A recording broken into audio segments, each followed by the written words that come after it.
This is power. Getting superpowers in a comic book is easy. Just find the right spider. It's even easier when your next superpower is a pill away, like in Project Power. But is it even possible? What would mere humans need to suddenly have superhuman powers? The scientists we talked to agreed.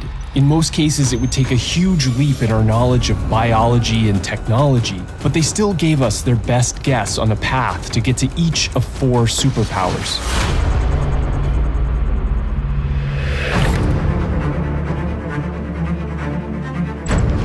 Whether you're a cop on a beat or just someone who has the uncanny ability to find himself in a shootout, bulletproof skin is a handy power to have on the streets of New Orleans. Because as numbers and movie fight scenes remind us, the human body isn't great at handling bullets. The sources are all over the place, but a bullet only needs to travel somewhere between 148 and 197 feet per second to break skin. If it clocks in at 203, there's tissue damage. That might sound fast, but even bullets fired up in the air in celebration can come down at speeds of over 600 feet per second.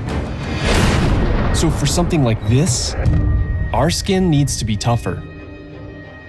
That may not be possible with keratin, the protein currently responsible for the toughness of our skin, fingernails, and hair, but our experts saw a possible replacement for it in an unlikely source, the ironclad beetle. Its exoskeleton is so tough that it can shrug off a stomp. You apparently have to drill a hole in one to display them, so it's probably good for hallway fights too. And the fibrous material behind its power is called chitin. It's like keratin but much stronger, boosted by magnesium, calcium, zinc. And chitin is able to handle many times its own weight, according to scientists. But there are problems. Maybe the biggest one is that humans don't produce any. Technology does have an answer, but it's a strange one. Scientists engineered goats that can produce milk with spider silk in it, and as if that wasn't enough, they combine the resulting spider silk with leftover skin from plastic surgery to test bulletproof skin. It's cool, right? It could only stop bullets at less than full speed, so we should probably keep working on that pill. Some of you might be thinking, isn't being a Human Torch already possible? And it's true that there are occasionally suspected cases of spontaneous combustion going all the way back to the 1600s. It's usually when someone finds the burnt remains of a person in an otherwise undamaged room with no clear explanation of what caused the fire. But there are no shortcuts to superpowers. Scientists think many of those mysteries are explainable via something called the wick effect. Like a candle, clothing can soak up melted fat and deliver it steadily to a flame for a long, controlled burn. But you still need an outside source of fire and probably an accelerant. So to pull off flame, our experts said it would take an entire new matrix of capabilities. First, you have to do something about the human body, which is relatively hard to set on fire. After all, we're full of water. It takes 2 or more hours at 1600 degrees to cremate one of us. So we need some accelerant on our skin. Weirdly enough, there's actually a relatively common process called ketosis, brought on by everything from alcoholism to low-carb diets, that causes the formation of a highly flammable chemical called acetone. If you could divert the electrical charge that your nervous system sends outside the body, then perhaps. But even if you somehow lit yourself on fire, there are still real problems. Humans might not easily light on fire, but we don't handle heat well. Things get bad at 104 degrees, but internal temperatures of 120 degrees can directly kill our cells. The animal kingdom only has mixed solutions. The echidna has been observed dropping its core temperature up to 45 degrees to withstand the heat of forest fires. But unfortunately for aspiring crime fighters, they only do it by going into something called a torpor, a kind of automatic shutdown mode. Pain management through painkillers would also be crucial. In the end, our experts believe that the most likely way to get to the human flame is a combination of a suit that produces fire and protects from heat, biotechnology, and extensive training in smoke avoidance. Kind of like this stuntman. 3, 2, 1, go! Unlike some of the other powers, changing into a giant may be somewhat attainable, but there are a few catches. After all, gigantism is a naturally occurring phenomenon in animals. In individual cases, it's usually caused by a condition known as acromegaly, in which a malfunctioning pituitary gland produces too much growth hormone.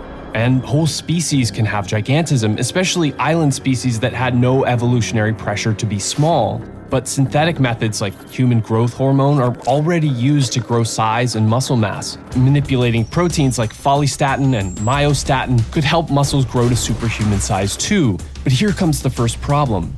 HGH only increases bone length if administered before growth plates in bones fuse, in other words, before puberty. So according to our experts, instantaneous morphing would be impossible without some miraculous ability to fuse and unfuse growth plates. The second problem is that there's an inherent limit on being a giant. As size increases, the relationship between volume and surface area changes. There's relatively more volume, less surface area. That impacts the body in so many ways, from heat regulation to the amount legs can carry. It's partly why real sufferers of acromegaly face considerable health issues. One way to get around it would be to re-engineer the body, playing with different materials and proportions, get thicker. So the goal is attainable, but so far out of reach.